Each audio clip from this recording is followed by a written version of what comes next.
기억나시죠? 일제강점기 우리 국민들은 나라를 잃고 모든 자유를 빼앗겼던 시기였습니다. 그러나 한국교회는 암울한 시기에도 나라 사랑의 유일한 공간이었고 하나님이 허락하신 민족운동의 은신처였습니다. 대한민국 임시정부 수립 100주년을 맞고 사순절을 보내고 있는 이 기간에 시채널 방송은 가장 힘든 시기에 희망의 길을 열었던 한국교회 지도자들의 역할과 기독교 정신을 돌아보는 시간을 마련했습니다. 함께 말씀 나누실 분 소개해드리겠습니다. 먼저 서울신학대학교 현대기독교 역사연구소 박명수 교수님 나오셨습니다. 고맙습니다. 다음은 숭실대학교 문화선교연구소 김명배 교수님 나오셨습니다. 고맙습니다. 감사합니다. 네, 마지막으로 연세대학교 한국기독교문화연구소 최재근 교수님 나오셨습니다. 고맙습니다. 올해는 3.1운동과 대한민국 임시정부 100주년을 기념하는 뜻깊은 해입니다. 3.1운동과 임시정부 관련 분야를 거의 평생 연구하신 분 이렇게 전문가들을 모시고 소중한 시간을 마련하게 돼서 하나님께 영광 돌립니다. 먼저 이제 100주년을 맞는 3.1운동과 임시정부 수립인데 우리 최재근 교수님부터 먼저 좀 말씀해 주시죠. 3.1운동 100주년 맞이해서 그 3.1운동은 그 한국 민족운동사에서 막 가장 최대의 그 민족운동이었고 또 그 규모뿐만이 아니고 뭐 거족적으로 다 모였다. 지역적으로도 그 한국뿐만 아니고 해외 교포들, 신분적으로도 상하 할 것 없이 다 참여하고 뭐 종교도 초월하고 그래서 다 참여했다고 하는 그런 점과 또 그 자유, 독립, 평등, 민주 이런 그 새로운 나라 대한 나중에 대한 민국이라고 하는 그런 임시정부도 세우게 되기까지도 여튼 거족적으로 여튼 참석하고 혁명적이었다고 하는 점이고 거기에 그 한국의 교회가 역사가 얼마 안 되고 숫자도 별로 얼마 안 되는데도 불구하고 대거 참여하고 또 희생도 많이 당하고 또 확산되는데도 제대로 기여도 하고 또 모든 면에서 그 기독교가 주도적인 역할을 했다 해도 과언이 아니죠. 뭐 재정적인 면에서 약간 천도교의 그런 도움이 있었지만은 많은 분야에서 교회가 앞장서서 이 민족운동에 참여했다는 점이고, 그다음에 그 정신적으로도 그것이 이제 그 3.1운동이 계승이 돼가지고 임시정부가 설립되었는데 그 임시정부 자체도 그러니까 3.1운동의 그런 정신을 그대로 이어받았는데 거기에도 기독교인들이 대거 참여하고 그 정신도 기독교적인 정신이었다. 자유, 민주 이런 거를 바탕으로 한 그 기독교 정신에 입각한 임시정부가 수립되는데도 기독교가 기여했다 하는 그런 점이 가장 두드러진 점이라고 생각합니다. 우리 박명수 교수님 소감을 한번 얘기해 주시죠. 올해 3.1운동 100주년 되는 해입니다. 예. 특별히 올해는 3.1운동만 기념하는 것이 아니라 임시정부 100주년도 같이 기념을 하고 있습니다. 이것은 매우 중요한 의미를 가지고 있다고 생각합니다. 3.1운동, 그러면 일제에서부터의 독립운동을 많이 생각을 합니다. 그런데 그 독립운동이라고 하는 것은 새로운 나라를 만드는 건국운동과 연결되지 않으면 의미가 없는 것이죠. 그런데 임시정부는 새로운 나라를 만드는 운동입니다. 사실 독립과 건국이 같이 묶여져서 살펴봐야 3.1운동의 진정한 의미를 알 수가 있는 것이죠. 그런 점에서 올해는 특별한 해이고 특별히 이 자리가 임시정부를 집중적으로 살펴보는 자리이기 때문에 더 큰 의미가 있다고 생각을 합니다. 예, 우리 김명배 교수님, 그 3.1운동 때도 우리가 기독교 역할이 컸지만은 네. 임시정부는 더 기독교 그 목회자들이나 지도자들이 임시정부 역할은 더 크지 않았습니까? 네. 소감을 한번 말씀해 주시죠. 20세기 한국 근대사가 또 현대사 포함해서 굉장히 격동의 시대였죠. 일제강점기 36년을 지나고 또 6.25 전쟁을 통해서 남북이 분단되고 또 한국만 하더라도 이승만, 박정희 독재 시절을 겪으면서 많은 사람들이 민주화에 대한 열망을 가지고 있었습니다. 6.29 선언으로 절차적 민주주의가 완성이 되고 난 다음에 약 한 30년 정도의 세월이 흘렀지만 여전히 우리의 역사가 분열과 또 갈등, 여전히 치유해야 될 많은 사건들이 있는데 이 우리 근현대사의 출발점이라고 할 수 있는 것이 이제 3.1운동과 대한민국 임시정부가 아닌가. 그런데 그 대한민국 임시정부의 수립 과정에 있어서 특별히 기독교인들의 역할이 다른 어떤 종교보다도 큰 그런 비율을 차지했다는 것은 이 3.1운동과 대한민국 임시정부 수립에 있어서 우리 기독교가 자랑할 만한 그런 사건이다. 그런 의미에서 100주년에 우리 기독교의 역할에 대해서 다시 생각해 보는 것이 큰 의미가 있지 않겠나 그런 생각이 들었습니다. 네, 이제 본격적으로 좀 들어가야 되겠는데 지금 우리나라가 이 분단, 냉전 이렇게 좀 시대적인 제약이 있다가 보니까 독립운동사에 대해서 연구, 이데올로기적인 측면 때문에 좀 조심스러운 부분도 있고 했는데 우리 박명수 교수님 그 현대사 조명 이렇게 할 때 이데올로기 측면 때문에 어려움이 있었죠. 어떻게 생각하십니까? 독립운동사에 대해서. 예, 지금 1919년 3월 1일 3.1운동이 일어나지 않았습니까? 예.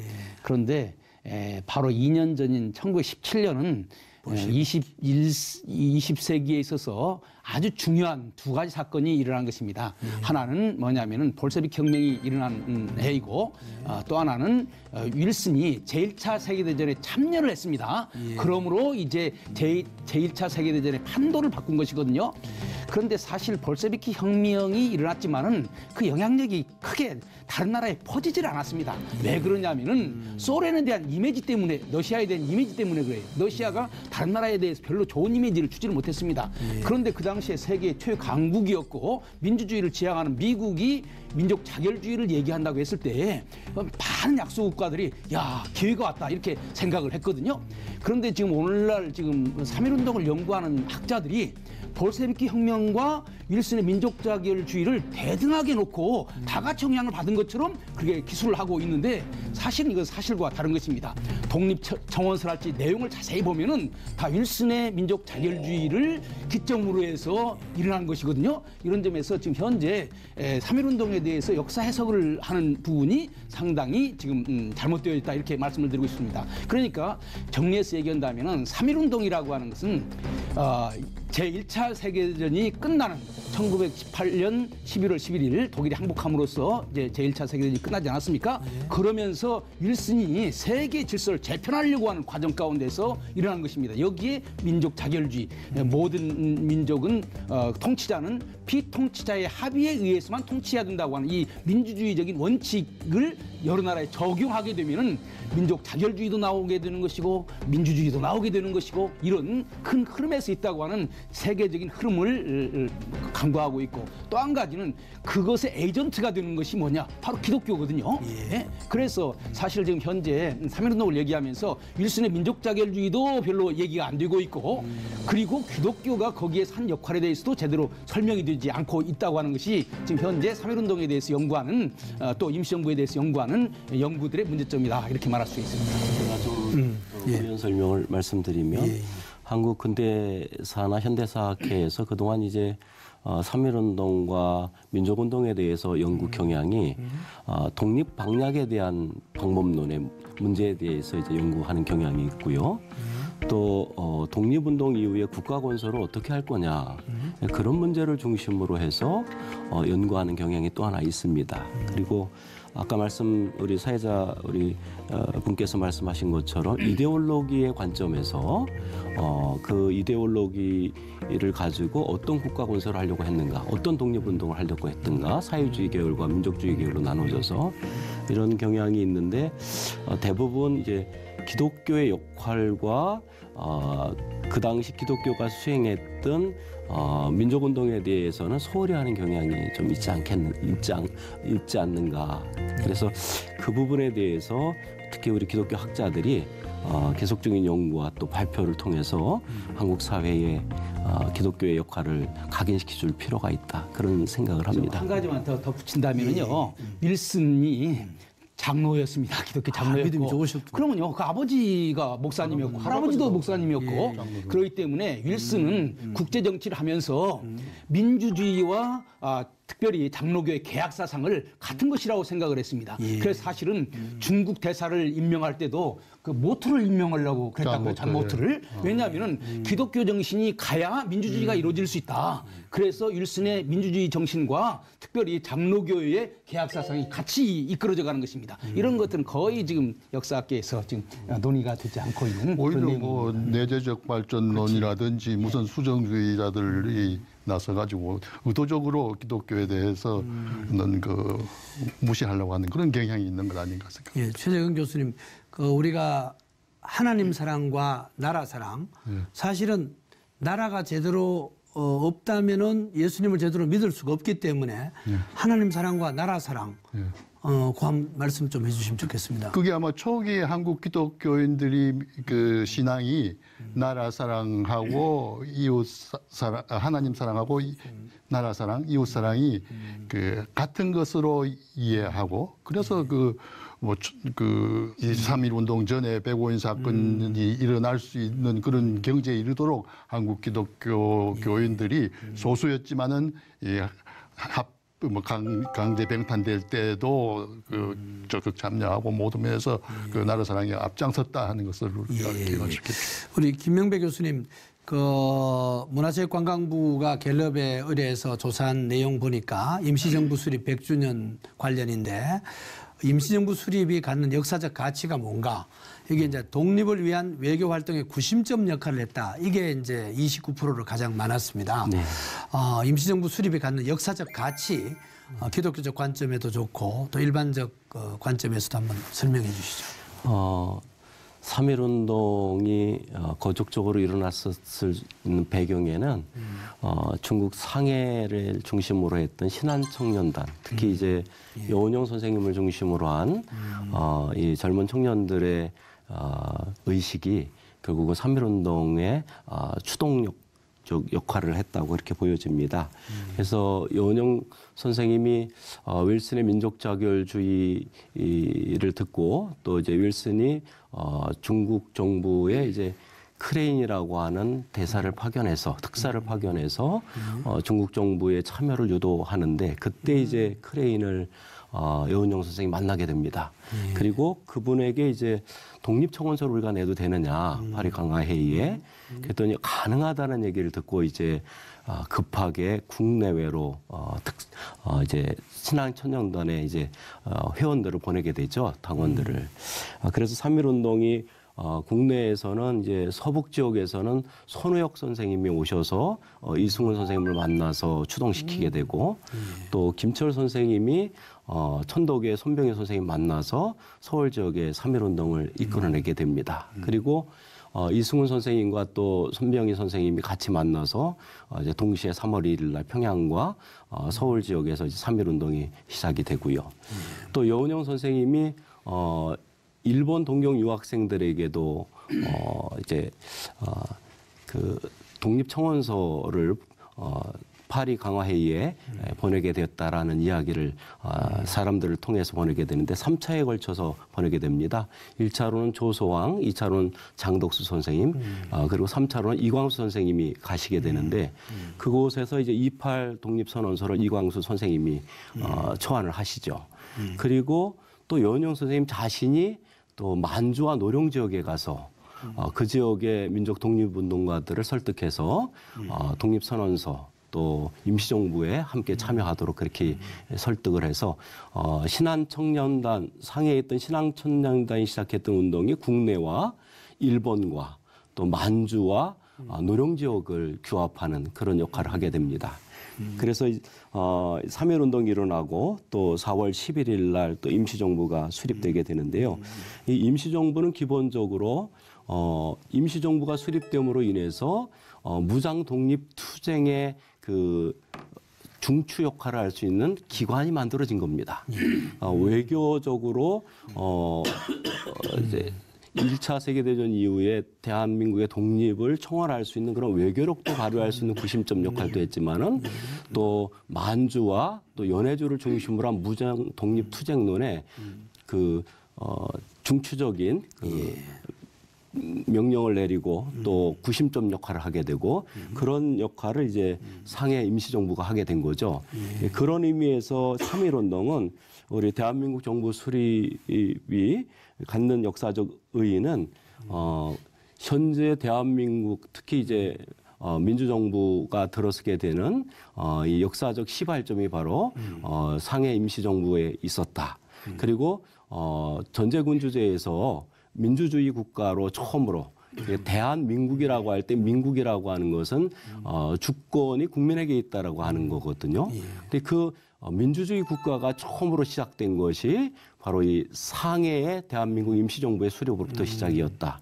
그런 데 있어서 가장 중요한 역사적 가치와 의의가 있지 않겠는가 그런 생각을 해봅니다. 그다음에 이제 상해 임시정부 쪽 얘기를 좀 더 집중적으로 했으면 좋겠습니다. 그동안은 이제 대한민국 임시정부 전체를 우리가 다뤄봤는데 우리 박명수 교수님, 그 상해 임시정부 대부분 기독교인들, 목회자들 이런 분들이 중심이 됐는데 그 이유가 뭔지 좀 설명을 좀 해주시죠. 상해라고 하는 지역이 어떤 지역인가 여기에 대해서 우리가 관심을 가져야 될 필요가 있다고 생각을 합니다. 1910년 한일 병합 이후에 일본은 한국 사람들이 세계에 나가는 것을 막았습니다. 그래서 한국 사람들이 세계에 나가려면은 중국을 거쳐서 상해에 가서 중국 사람들의 여권으로 바꾸든지 뭐 그렇게 해야 세계로 나갈 수가 있었어요. 그래서 많은 젊은이들이 상해로 몰려들었습니다. 그래서 이제 백오인 사건 이후에 이제 일본의 박해를 받아서 피난 갔던 사람들도 있고 또 일본 유학을 갔다가 더 넓은 세계로 유학을 가기 위해 가려고 상해로 갔던 사람도 있고 그래서 상해 청년들이 많이 모여 있었는데 그 청년들이 대개 어떻게 왔느냐 사실 한국의 YMCA나 기독교를 통해서 다 추천장을 받고 왔습니다. 서울에서 오는 사람은 언더우드의 추천장을 받고 평양에서 오는 사람은 사무엘 마페 선교사의 추천장을 받아가지고 상해에 왔는데 상해에는 누가 거기에 있었냐면요. 상해 YMCA가 있었습니다. 이 상해 YMCA는 서울 YMCA하고 밀접한 관계를 맺고 있었고 거기에서 그 학생들에게 영어도 가르쳐주고 거기에서 일종의 난민 보호도 해주고 외국으로 갈 수 있는 그러한 길을 거기에서 마련해 준 것입니다. 그러니까 1915년 이후부터 상해 YMCA를 중심으로 해서 기독교 공동체가 모이기 시작을 했고 그 공동체가 발전해서 만들어진 것이 상해 한인교회, 원래 이름은 상해 선인교회입니다. 조선인, 선인. 그런데 이제 부르기 쉽게 상해 한인교회라고 그렇게 부르는데요. 그렇게 해서 이제 그 한인교회가 거기에서 있었고 바로 그 상해 한인교회를 중심으로 해서 교포회도 만들어지게 되고 그 학교도 만들어지게 되고 그래서 상해가 기독교를 중심으로 하는 타운 형성되고 있다고 하는 사실을 우리가 먼저 기억을 해야 될 것입니다. 그 다음에 이제 그리고 이 사람들은 아까 우리 김 교수님이 그 크레인 왔을 때에 청원서 얘기도 했는데 그 청원서에 보면은요. 이 사람들의 사상이 뭔가를 잘 알 수 있습니다. 청원서에 일제로부터 박해를 받고 있는 3가지 내용이 나오고 있는데 그 첫 번째 내용이 정신적인 박해고 정신적인 박해를 뭐라고 설명하냐면은 그 기독교는 민주주의와 자유를 조선에 소개하는 채널 역할을 하고 있다. 일본이 이것을 막기 위해서 기독교를 박해하고 있다. 기독교는 현재 한국에서 국교와 같은 위치를 가지고 있다. 정신적으로 제일 큰 기관이다. 이런 주장을 거기에 하고 있거든요. 바로 이런 정신에 기초하고 있었다. 그리고 이제 임시정부를 만들었을 때에 실질적으로 이제 국무총리랄지 총장이랄지 이런 사람들이 이제 명망가들을 세웠지만은 그 밑에 있는 차장들은 바로 이 상해 한인교회의 이 청년들이 차장들이었습니다. 그리고 실질적으로 그 지역을 잘 아는 사람들이 이 사람들이었기 때문에 그런 거죠. 그 다음에 이제 임시정부가 중요한 것은요. 우리나라에서 또 그 33인이 국제사회에 알리고 해외에 임시정부를 만들어야 되니까 사람을 보내야 된다. 그래서 현순 목사님이 국내에 민족 대표들이 파송했어요. 그래서 상해에 있는 그룹, 그 기독교 그룹이고, 그 다음에 민족 대표들이 파송한 대표적인 분이 현순 목사님이고, 여기에 또 덧붙인 세력이 뭐냐면은 미국에 있는 그 대한인 국민회가 매우 중요합니다. 현순이 상해에 와가지고요, 한국에서 일어나고 있는 일, 상해에서 일어나고 있는 일들을 전부로 다 미국 대한인 국민회 다 알리고 있습니다. 그리고 제일 먼저 했던 일이 뭐냐면은 우리가 이렇게 나라를 만들려고 그러니까 이승만 박사 와야 된다. 그래서 이승만 박사 어디 있어? 라고 하는 전문도 졌거든요. 그래서 미국에 있는 대한인국민회가 매우 중요하고 대한인국민회는 4월에 회의에서도 나오는 것처럼 새로 세워지는 나라가 기독교적인 정신에 의해서 세워지고 그다음에 미국식 민주주의를 따르기를 원하는 그런 강력한 힘을 그 바람을 가지고 있었습니다. 이런 것들이 다 묶여져 가지고 상해 임시정부 헌법을 만드는 거예요. 그러니까 상해 임시정부라고 하는 것은 그냥 어느 날 갑자기 만들어지는 것이 아니고 상해에 있는 한인 기독교 모임, 그다음에 국내에서 상해로 간 기독교 지도자들, 그다음 미국 대한인국민회가 사실 실질적으로 상해에 있는 임시정부를 서포트하는 그 대정적인 후원 그룹입니다. 거기가 강력하게 새로 세워지는 정부는 기독교적인 정신을 가지고 그다음에 민주주의, 자유민주주의적인 정신을 가지고 만들어져야 된다. 이렇게 주장을 했던 것입니다. 이런 점에서 기독교적인 영향이 상해 임시정부를 만드는데 매우 중요한 역할을 했다. 이렇게 설명할 수가 있는 겁니다. 하나님께서 그 당시에 우리 믿음의 선조들을 통해서 크게 일하셨네요. 우리 김명배 교수님 조금 전에 상해 선인교회라고 했는데 지금은 상해 한인교회인데 4월 14일 날 주일날 네. 100주년 기념예배 그 교회에서 드린다고 하더라고요. 네. 그 교회의 역할 한 번 더 좀 이번에 못 가시죠? 어떻게 가시나요? 갑니다. 가세요. 예. 박명수 교수님하고 가시구나. 같이 가는데요. 예. 1914년에 상해 선인교회, 한인교회가 설립이 됩니다. 처음에는 이제 목사가 없었고, 이제 여운영 선생님하고 손우혁 선생님이 중심이 돼서 모임을 갖기 시작을 했고, 그래서 설교자가 없다 보니까 이제 여운영 선생님 같은 경우에는 평양신학교를 나왔고, 또 언더우드를 통해서 이제 기독교 신앙을 많이 배웠기 때문에 아마 그분들이 설교를 했던 것 같아요. 그러다 3.1운동 이후에 김병조라든가 이런 또 전 장인덕이라든가 또 정인과 이런 목사님들이 오시면서 설교를 돌아가면서 1년마다 한 번씩 합니다. 근데 이제 가장 많이 설교했던 분은 이제 김병조 목사님이시고 그곳에 이제 손정도 목사님도 같이 출석하시면서 손 목사님은 이제 독립운동에 주로 치중하시지만은 또 교회 일도 하시고 이런 이원적인 그런 이제 역할을 하시게 되죠. 그래서 이 상해 한인교회라고 하는 것은 사실은 상해에 있는 우리 민족운동가들의 모임과 회합의 장소로서 가장 중요한 장소였다. 그러니까 모든 모임 또 토론의 장소가 바로 이 한인교회였다. 그렇게 볼 수 있고요. 손정도 목사님 같은 경우에는 이 교회를 중심으로 또 이제 대한 야소교 연합 증진회라는 걸 만들어서 활동을 하게 됩니다.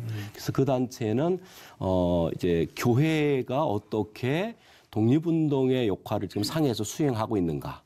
국제사회에 그 사실을 알리기도 하고 또 국내의 기독교인들에게 또 그 사실을 알리기도 하고 더 나아가서 비밀 결사 조직을 통해 가지고 이제 권자금이라든가 이런 것도 이제 국내 교회를 통해서 들여오기도 하고 이렇게 되는 거죠.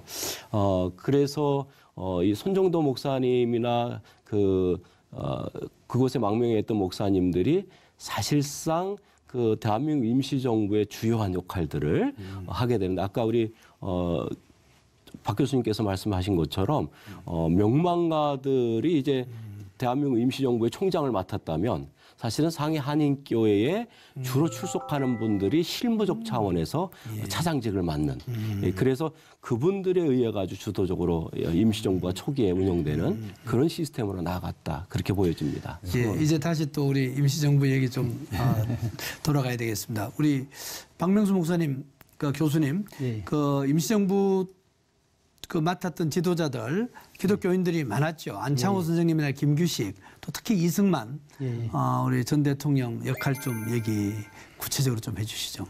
그러니까 그 임시정부에서 우리 기독교인들이 했던 사실 임시정부가 그 당시 제일 중요한 일이 뭐냐면은 파리 강화회의에 우리나라를 그 독립을 승인받는 것이 제일 중요한 것이거든요. 그러니까 뭐 무장 투쟁 그것은 그 다음 얘기고 3.1운동 당시에는 왜 3.1운동이 일어났습니까? 파리에 우리 대표들이 가가지고 독립을 청원하는데 거기에 힘을 보태주기 위해서 3.1운동이 일어나는 것이라고요. 그렇다고 본다면은 3.1운동의 가장 중요한 임시정부의 가장 중요한 것은 외교였고 외교의 대표자가 바로 우리 기독교인 김규식 박사 아니었습니까? 그런 점에서 중요하고 그 다음에 3.1운동에 있어서 실질적으로 임시정부를 운영하는 데 있어서 임시정부를 운영하고 또 여러 가지 복잡한 다양한 세력들을 조화시키고 살림을 하는 사람이 누구냐면은 도산 안창호 선생이었거든요. 사실 도산 안창호는 도산 안창호 개인이 아니라 미국에 있는 대한인 국민을 대표해서 지금 거기가 있는 겁니다.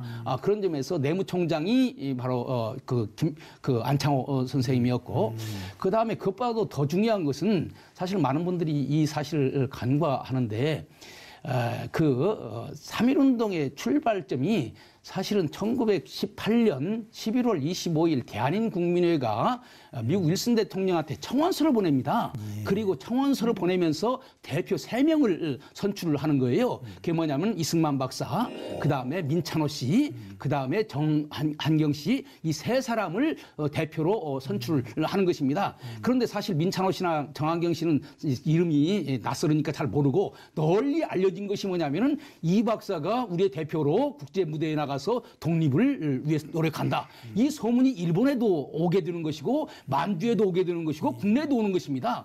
그래서 그 말하자면 임시정부가 만들어졌을 때 여러 곳에서 이 박사를 중요한 위치에 세우게 되는 것이 바로 그런 연유 때문에 그런 것이거든요. 그래서 지금 현재 3.1운동을 얘기하면서 일본 28 독립선언서 신한 청년단 이건 얘기하는데 그 모든 것의 뿌리가 1918년 11월 25일 대한인국민회에서 거기에 임원회에서 정식으로 결정을 한 사실이고 그렇기 때문에 왜 갑자기 이 박사가 등장하느냐.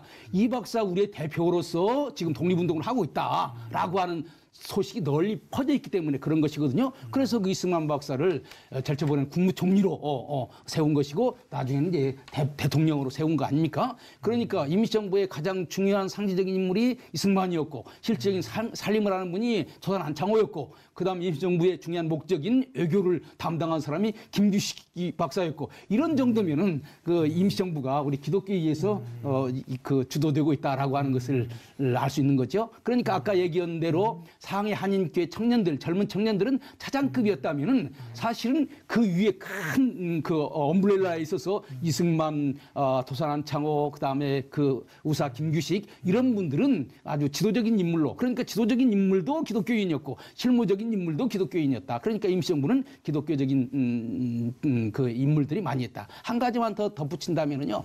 3.1운동을 크게 셋으로 나눠서 얘기할 수 있는데 하나는 준비 단계, 그 다음에 하나는 실행 단계, 또 하나는 후속 단계 셋으로 나눠서 얘기할 수 있는데 준비 단계, 미국에서 일어나는 독립운동, 일본, 상해 다 기독교인이 했습니다.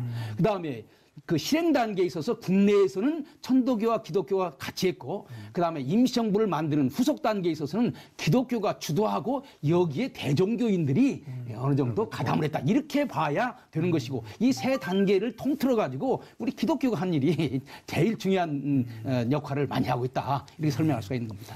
우리 최재근 교수님, 1907년에 대한예수교 장로회 우리 헌법에 대의제와 민주공화제 천명하는 내용도 들어가 있잖아요. 우리 하나님 중심이면서도 그래서 민주주의가 이 기독교 원리 속에서 시작이 됐다고 봐야 되는데 이 부분 좀 짧게 설명해 주시죠. 아까 박 교수님도 좀 말씀하셨는데 윌슨이 등장하면서 내세웠던 민족 자결주의의 그 바탕에는 기독교와 민주주의에 대해서 결부되어 있다는 게 분명히 드러나죠. 제가 생각하기는 기독교와 민주주의는 손바닥의 앞뒤와 같다고 할 정도로 그렇게 결부되어 있고 그런 그런 민주 정신 그걸 이제 처음에 여기에서 갔던 우리 한인 이민자들이 교회 다니면서 그 민주적 사상을 받아들이고 또 유학생들이 또 그것도 받아들이고 그래서 이 독립운동에 많이 관여하면서 왕정 체제를 벗어나서 민주정부를 세워야 되겠다 하는 것이 임시정부에 그대로 이어지고 그것이 나중에 이어져서 건국정신까지 이어져서 민주국가를 세웠다고 보아집니다. 박명수 교수님, 초대 대통령 투표를 했을 때 이승만 대통령이 거의 90% 이상이었고 예, 그렇죠. 김구 선생도 훌륭했지만은 표는 많지 않았잖아요. 그러니까 지금 우리가 이승만 대통령과 김구 선생에 대해서 좀 공정하게 객관적으로 좀 평가할 때가 된 것 같은데 최근에도 또 이승만 전 대통령에 대해서 평하는 얘기도 했었습니다만은 우리 박명주 교수님 두 분 다 훌륭하지만은 이승만 대통령 기여 부분과 김구 선생의 기여 부분을 한번 정리해 주시죠. 사실은 임시정부 내에서 이승만 박사와 가장 가까웠던 분이 김구고 김구 선생이 또 가장 의지했던 분이 이승만 박사고 그래서 사실은 이승만 박사와 김구 선생은 임시정부 내에서도 그렇지만 해방되고 나서도 매우 가까웠습니다. 사실은 그래서 이승만 박사가 중요한 일을 결정하려고 하면은 김구 선생을 불러서 같이 상의를 하고 둘의 이름으로 발표하고 그렇게 했어요. 그러니까 이승만 박사와 김구 선생이 갈라지게 된 것은 그 1948년 남북 협상하면서 갈라지게 된 것이지. 그 전에 장덕수 사건. 네, 장덕수 사건 때문에 이제 뿌리가 되는 것이고. 그래서 사실 그 장덕수 사건 나왔을 때도요, 이승만 박사가 올리브한테 쓴 편지를 보면은 지금 김구가 지금 매우 어려운 상황이 있는데 어떤 방법으로든지 약간 도와줘야 되겠다라고 하는 글을 쓰고 있다고요. 그러니까 지금 현재는 우리나라가 이승만과 김구를 서로 대립시켜 놓고 하는 것은 잘못이고 또 김구 선생도요. 이 남북 협상을 했어요. 남북 좌우 협상인 것이죠. 그런데 돌아가시기 전에는요, 어떤 시도를 했냐면요, 남북 우익 협상을 했습니다. 그래서 그 당시에 북한에 조만식 선생이 있었기 때문에 남북의 우익이 먼저 협상을 해서 민족 통일을 위해서 얘기해야 되겠다. 그래서 그 김구 선생이 좌우 합작해서 중간파로 나간 것은 사실은 1948년 잠깐 기간이고 그분은 평생 반공주의자였습니다. 이런 점에서 지금 김구 선생을 너무 중간파로 묘사하는 것은 역사적인 사실에 안 맞는 것이라고 하는 것을 먼저 말씀을 드리고 싶고 또 한 가지 제가 이 자리에 중요하게 말씀을 드리고 싶은 것은 우리가 지금 임시정부를 얘기하는 자리니까요. 임시정부 헌장이 어떤 성격의 것인가라고 하는 것을 좀 얘기를 해야 될 것 같습니다. 왜냐하면 우리가 3.1운동 그러면 기미독립선언서만 얘기를 하는데 저는 기미독립선언서 못지않게 중요한 것이 임시정부 헌장이라고 생각을 합니다. 왜냐하면 기미독립선언서라고 하는 것은 일본에서 어떻게 독립할 것인가라고 하는 것을 선언하는 것이지만은 임시정부 헌장이라고 하는 것은 새로운 나라를 세우는 기본 설계도거든요. 그래서 이 임시정부 헌장에서 오늘 대한민국 헌법이 나왔다고요. 그렇다고 친다면은 임시정부 헌장에 대해서 우리가 더 많은 관심을 가져야 되는데 저는 두 가지만 얘기하고 싶습니다. 첫 번째는 기독교적인 내용이 거기에 담겨져 있다고 하는 것입니다. 아까도 제가 말씀드린 것처럼 미국에 있는 대한인 국민이랄지 상해 한인 그 교회 청년들이 신한청년당이랄지 이런 사람들이 기독교적인 나라를 만들기를 원했다 이렇게 되어 있지 않았습니까? 그런데 그것이 임시정부 헌법 헌장에 나오고 있습니다. 하나님이라고 하는 단어가 3번 나오고 있습니다. 임시정부 헌장에. 예. 제일 첫 줄에 뭐라고 되어 있냐면 신인일치로 만들어진 나라다 이렇게 되어 있습니다. 그러니까 하나님께서 원하시고 국민들이 거기에 호응해서 만들어진 나라가 대한민국이다라고 하는 것이죠. 그다음에 7조에 뭐라고 나왔냐면요. 대한민국은 신의 뜻에 의해서 만들어진 나라로 인류의 문화와 인류의 평화를 기여해야 된다. 이렇게 나오고 있습니다. 그러니까 교회에서 우리나라가 하나님 뜻에 의해서 세워진 나라라고 보통 얘기하는데 그것이 임시정부 임시헌장 10개밖에 안 되는 헌장의 한 항목이 그렇게 되어 있다고 하는 것입니다. 그다음에 제일 마지막에 선포문이라고 하는 것이 나오고 있습니다. 선포문은 뭐냐면은 선포문의 제일 마지막 부분에 보면 뭐라고 되냐면은 대한민국은 앞으로 이루어질 하나님의 나라의 기초가 된다. 이렇게 되어 있습니다.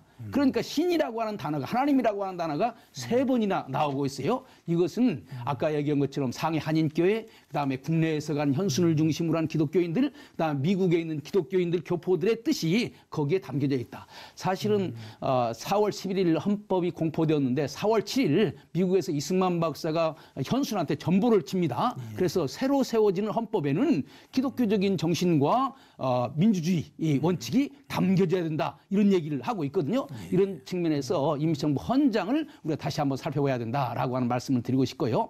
두 번째는 그 국가의 체제입니다. 그래서 임시정부 헌장 제1조가 대한민국은 민주공화국이다. 라고 얘기했거든요. 사실 우리가 이데올로기를 뛰어넘는다. 그런 말을 자주 합니다. 일본에서 독립하는 데는 이데올로기가 필요 없는지 몰라요. 그런데 새로운 나라를 만들려면은요, 이데올로기 없이는 나라를 만들 수 없습니다. 왜냐하면 주권이 누구에게 있는가를 먼저 얘기를 해야 되거든요. 정부 체제를 어떻게 해야 될 것인가를 얘기해야 되거든요. 그런데 이 당시에 상해 임시정부가 어떤 체제를 택했느냐? 조소왕이 쓴 임시정부 헌법 초안 보면은요, 대한민국은 그 당시에 아직 대한민국이라는 말이 만들어지지 않았기 때문에 조선공화국이라는 말을 썼습니다. 조선공화국은 북미 합중국의 정치 체제를 모방하여 민주공화국을 한다 이렇게 되어 있습니다. 그래서 미국식 민주주의를 따르려고 했던 거예요. 그래서 거기에서 삼권 분립도 나오게 되는 것이고, 그다음에 개인의 권리, 소유권도 얘기하고 있고, 그다음에는 거래의 자유라고 하는 그 통상의 자유도 얘기하고 있습니다. 이런 점에서 볼 때 상해 임시정부가 만들어진 임시헌장은 자유민주주의적인 내용을 가지고 있다. 그리고 그것을 계승한 것이 1948년 우리 대한민국 헌법이다. 요 점을 우리가 이 얘기를 해야 될 것 같습니다. 그거와 관련돼서 제가 좀 말씀을 드리면, 대한민국은 민주공화국이다라고 하는 이 임시헌장은 이제 전문과 그리고 국채와 정책 그리고 기본권을 구성하고 있습니다. 그런데 가장 중요한 게 이제 국채에 있어서 대한민국이라고 했어요. 근데 그것은 대한은 대한제국에서 따온 것이고 그 제국 전제 군주제를 거부하고 국민이 주권이 되는 새로운 국가를 건설한다. 그래서 이제 국채를 민국으로 한 것이고 정체는 공화정이다. 이렇게 민주공화주의다. 이렇게 이야기한 것은 대의제 민주주의를 받아들인다. 그런 의미가 있는데 사실은 대의민주주의의 뿌리를 이야기하자면 종교개혁기에 그 제네바에서 종교개혁을 일으켰던 깔뱅의 종교개혁 사상에서 이제 맹아를 발견할 수가 있습니다. 특히 이제 제네바에서 200인회 또 60인회 그리고 이제 행정관 이렇게 뽑아가지고서는 시민을 대표해서 의사결정을 하도록 하는 이 구조. 그리고 교회 안에서도 공동의회, 당회 이런 걸 통해서 국민들의 대표권을 이제 존중해주는 그런 시스템 자체가 장로교 전통, 더 나아가서 기독교 전통인데 그런 전통이 우리 대한민국 임시정부의 임시헌장 속에 들어가 있는 것이다. 그렇게 이제 이야기할 수가 있을 것 같습니다. 이제 마무리해야 할 시간입니다. 우리 최재경 교수님부터 우리가 지금 하나님께서 우리가 100주년을 맞아서 어떤 다짐을 하기를 원하시는가, 한국 교회를 위해서 또 지구촌 선교를 위해서 한번 정리해 주시면 좋겠습니다. 그 3.1운동 전후해서부터 그다음에 임시정부 그다음에 대한민국 건국에 이르기까지 뭐 한국교회 초기부터 한국교회가 한국사회, 국가사회에 기여한 것은 많은 인물들을 길러서 그 활동하도록 한 건데 이렇게 3.1운동의 주역도 되고 임시정부의 주역도 되고 대한민국 건국의 주역도 되었는데 그처럼 그 앞으로 한국교회가 가지는 이런 그 인물들을 길러내서 국가사회에 봉헌하는 그런 크리스찬을 많이 배출해 나가는 이 전통 이것을 계속 계승하는 것이 한국교회에 주어진 제1차적인 과제라고 얘기 듭니다. 예, 우리 박명수 교수님 마무리 발언 좀. 요즘 이제 임시정부에 대한 관심이 많습니다. 그런데 임시정부와 1948년에 만들어진 대한민국 정부가 어떤 관계가 있냐라고 하는 것은 매우 중요한 거라고 생각을 합니다. 그 한 나라의 정통성을 얘기할 때 역사적인 정통성과 그다음에 법률적인 그 정당성 나눠서 생각을 해야 됩니다. 윌슨의 민족자결주의라고 하는 것이 뭐냐면은 한 나라의 법은 국민 전체 의사에 의해서 인준되어야 된다고 하는 거예요. 그런데 우리가 역사적으로는 대한민국이 3.1운동의 정신을 계승한다. 역사적인 정통성이 있습니다. 그런데 이 역사적인 정통성만 가지고 되는 것이 아니에요. 국민 적어도 사실 상해에 있는 사람들은요. 의정원 의원이 29명밖에 안 됩니다. 이 사람들이 정말 국민이 뽑아서 보낸 대표도 아니고 실질적으로 중요한 것은 1948년 50선거를 통해서 말하자면 국회의원을 선출하고 그 국회가 정식으로 투표를 해가지고 만든 대한민국 헌법이 중요한 거예요. 그런 점에서 말하자면은 임시정부가 대한민국의 역사적인 정통성은 설명해 줄 수 있는지 모르지만은 그것이 법률적인 정당성을 얘기하는 것이 아니다. 그래서 1919년 임시정부 의정원의 주장도 중요하지만은 1948년 재원한 그것도 역시 중요하게 생각을 해야 되는 거예요. 그런데 참 안타까운 것은 최근에 공식적인 광고 문서에 1919년이 나오고 1948년은 안 나오고 1961년에 그 4.19가 나오고 있더라고요. 이것은 역사를 제대로 설명하는 것이 아니라고 하는 것입니다. 왜냐하면 1919년에 이 임시, 그게 임시 아닙니까? 임시로 만든 것을 48년에 정식으로 했고 그것의 정신대로 안 돼서 독재하니까 4.19 혁명이 나온 것인데 가운데는 빼놓고 1919년이 나오고 4.19 나온다면은 대한민국 역사를 제대로 설명하는 것이 아니지요. 이런 점에서 우리가 역사를 다시 제대로 설명할 필요가 있다 이런 생각이 듭니다. 예, 김명배 교수님 마무리 발언 좀. 네, 개화기건, 일제강점기건, 한국교회는 진보와 보수 신학이 다르더라도 민족 문제에 있어서는 일치로 함께 사회 참여와 또 민족운동에 참여를 했습니다. 지금 현재 한국교회가 스펙트럼이 다양하고 또 여러 가지 복음에 대한 이해도 다양하지만은 특히 민족 문제에 있어서는 우리가 솔리데리티, 연대를 하는 것이 가장 중요하지 않겠나 그런 생각을 하고요. 더 중요한 것은 이제 기독교가 134년, 135년 정도 우리 개신교회가 들어왔는데 그 어간에 했던 일 가운데 이제 일제강점기에 이제 독립운동 그리고 해방 이후에 이제 민주화운동 그리고 최근에 와서는 이제 통일운동을 해오고 있습니다. 이 통일운동은 사실은 3.1운동이 미완이었다면 통일운동을 통해서 완성하는 것이 아니겠는가. 3.1운동의 정신, 상해 임시정부의 정신에 완결판은 민족이 하나 되고 남북이 통일되는 그래서 한반도 평화체제가 구축되는 그런 사건이 아니겠는가 그런 생각을 합니다. 그래서 바라기는 우리 한국교회가 남북 문제, 평화체제 구축에 함께 기도하고 또 힘과 지혜를 모으는 그런 교회가 되었으면 좋겠다. 예. 앞으로 100년 뒤에 우리나라가 지구촌을 이끌 지도적인 위치에 오를 가능성이 있는가? 이 부분에 대해서 이제 설문조사 내용을 제가 봤습니다. 그런데 안타깝게도 그 가능성이 한 20%밖에 안 된다. 아주 부정적인 전망이 나왔습니다. 오늘 말씀을 나누면서 우리 기독교인들이 대한민국의 희망을 위해서 어떻게 해야 할 것인지 생각해보는 그런 소중한 시간 됐다고 판단됩니다. 오늘 함께해 주신 박명수 교수님, 또 최재근 교수님, 또 김정배 교수님, 김명배 교수님 정말 고맙습니다. 오늘 그래도 하나님의 임재를 느끼면서 우리가 이렇게 하나님께 살아있는 토론 프로그램 하게 해주셔서 하나님께 영광 돌립니다.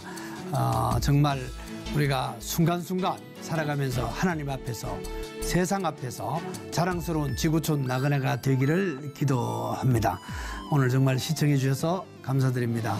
고맙습니다. 출연해 주셔서 감사합니다. 감사합니다.